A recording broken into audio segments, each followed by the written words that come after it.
nas kao edukatore zbog toga što još uvijek imamo iste probleme, no ipak imamo malo više znanja. Moje ime je Ksenija Risi, po zanimanju sam pedagog, a vezano uz projekt Zdravo koordiniram ga u okviru organizacije CEDAR.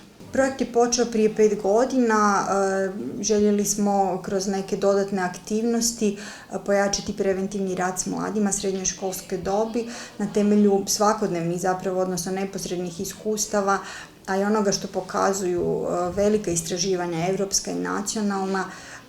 Najsloženije pitanje po pitanju eksperimentiranja sa sredstvima ovisnosti kod mladih je svakako bio alkohol. Projekt je odmah u početku bio proveden u suradnji 7 srednjih škola Krapinsko-zagorske županije koji su već imali iskustvo zajedničkih projekata, a onda s vremenom se proširio na grad Zagreb, tako da trenutno je 10 zagrebačkih škola uključeno i 3 varaždinske. Moja kolegica Dina, također vršnjačka edukatorica, voditi nas kroz program završnog događanja u projektu Zdravo, školske godine 2016-2017. Mi smo snimili kratak filmić o iskustvima. Osjećamo ja bih tako rekao, problematiku mladih i detektirali smo da je to jedan od problema koje bismo trebali zajednički koordinirati i prevenirati.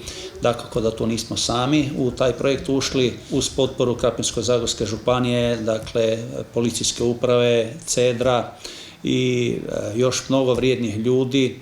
Uspjeli smo animirati i učenika naše škole i to je postala tradicija već sad 5. godinu zaredom i nadamo se da ćemo to nastavljati u idućim godinama kako bismo kroz različite aktivnosti mladim ljudima osvijestili koje se sve zamke kriju u nekim aktivnostima, ja ću ih tako nazvati, koje baš i nisu dobre za razvoj mlade osobe. Mislim da govorim u ime svi u nas, da je ovo bilo vrlo zabavno i pozitivno iskustvo, te da bi svi barem jednom trebali probati tako što. Ja sam spomenula dolje u dvorani 3 najveća postignuća, a od njih ću ovdje istaknuti 2, to je taj rad vršnjačkih edukatora, njihova dodatna znanja i promišljanja s kojima oni krenu kroz svoj angažman u projektu i nadamo se da će ta promišljanja i to djelovanje se nastaviti kasnije, a drugo je upravo to umnožavanje i ta suradnja koja nam je jako važna i koja uvijek donosi neke dobre rezultate.